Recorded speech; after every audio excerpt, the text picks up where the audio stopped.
so glad you're watching again.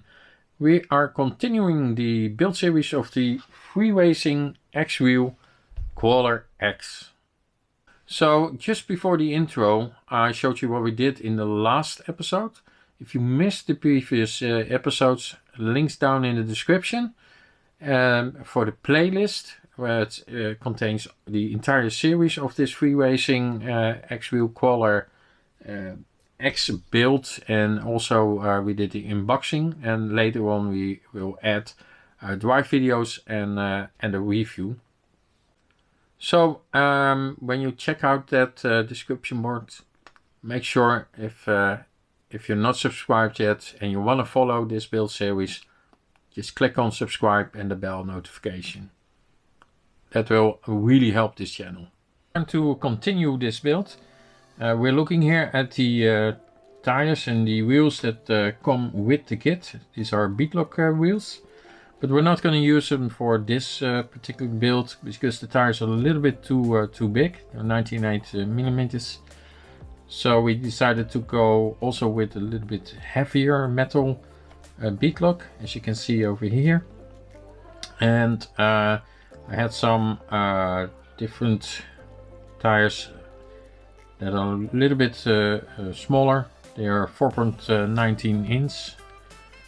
They're not real Voodoos, they're the Endura ones. Over here we are building the shocks.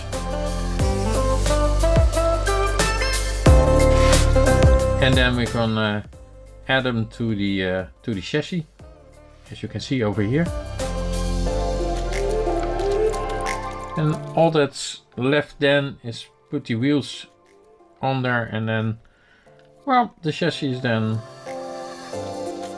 close to be done as far as all the mechanical parts are concerned. So in this episode we're gonna add all the electronics. We're gonna use a 8-channel FlySky GT3C.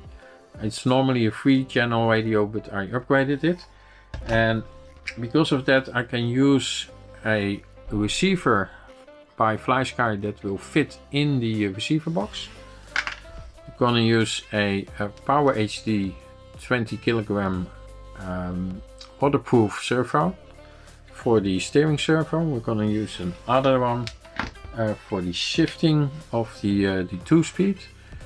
ESC by Hobbywing 1080, and a 2S LiPo that will fit in the battery tray. So we're using a Power HD 20 kilogram waterproof servo, and that's already mounted over here in the with a metal servo horn. This is the part that's giving us a bit of a headache. It is the shifting for the 2-speed. As you can see, we added the shifting servo, and we'll get back to that later in this video. Here you see the battery tray. I didn't really like the solution with the rubber bands, so I changed that to a velcro solution, which you can see over here. I think that when the car will roll down a hill, if that happens, that will be a better solution. Receiver is in the receiver box. All the wires are run to the receiver, and we added already some extra wires so we can add the lights later. You see that over here.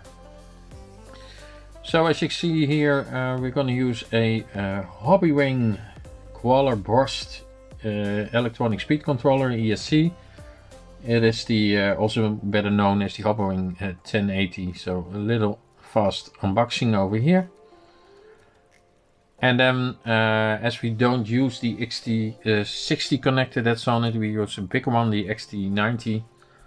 We needed to do some soldering, so my son is over here doing his very first soldering. Also we needed to solder the motor, the wires to the motor.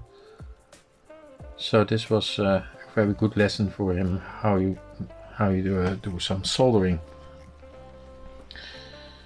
as it is his crawler that we're building. So here we're pretty much done. Everything is on it, servos on it, motor, ESC, everything's connected. So a bit of tidying of all the wires over here. I like to do that. It looks better, and also I don't want anything caught up while you're driving.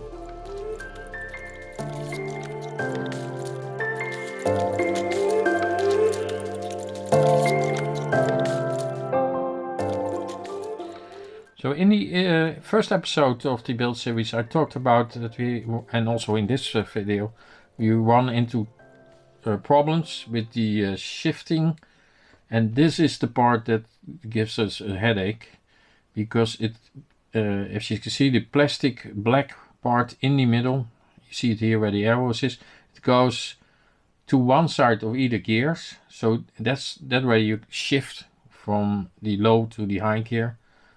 And the problem with this, it eats the teeth on the side of it. You can't see the teeth anymore because they're gone.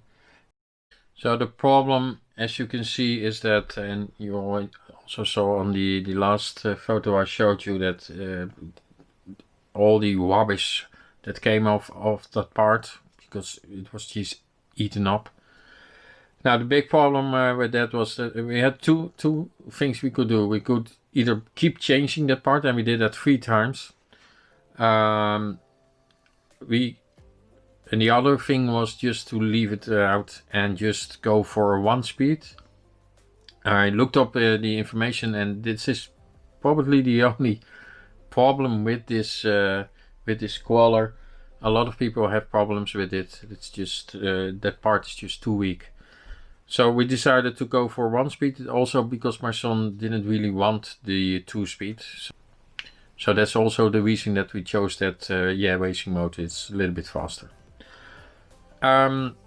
Which also means that we don't need the shift servo. And that is actually a good thing, because now, as of the sudden, we have a place for a servo winch. And I will show you that in more detail in the next episode, where we also gonna talk and show you several 3D prints, upgrades, and it's time to add the body. So make sure you tune in the next episode. 3D prints, upgrades, body.